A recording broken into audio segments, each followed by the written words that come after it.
Quota 100 e rischio fuga dal pubblico. L'opportunità di anticipare l'uscita dal lavoro a 62 anni di età con 38 di contributi rischia di avere effetti pesantissimi su alcuni settori del pubblico impiego, scuola e soprattutto sanità. In provincia di Treviso i potenziali fruitori del nuovo sistema pensionistico nel comparto sanitario sono stimati in circa 450 operatori e oltre 200 medici.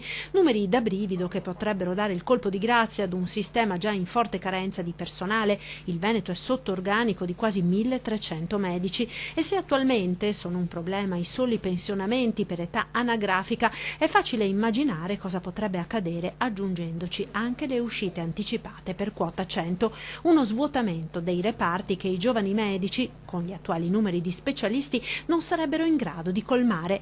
La questione preoccupa la Regione, che sta cercando di trovare una soluzione. Noi stiamo analizzando il comparto pubblico, il comparto medico, sanitario, il comparto della scuola, è un comparto che sarà probabilmente molto interessato. Ora capiremo un po' a bocce ferme gli risvolti, le possibilità e poi chiaramente credo che oggi c'è già una sofferenza, lo sappiamo, per la sbagliata programmazione nazionale, numero di università chiuse, i corsi di specializzazione ridotti e quindi chiaramente questo lo dobbiamo affrontare perché comunque il nostro è un sistema universale e le cure e le assistenze le dobbiamo garantire.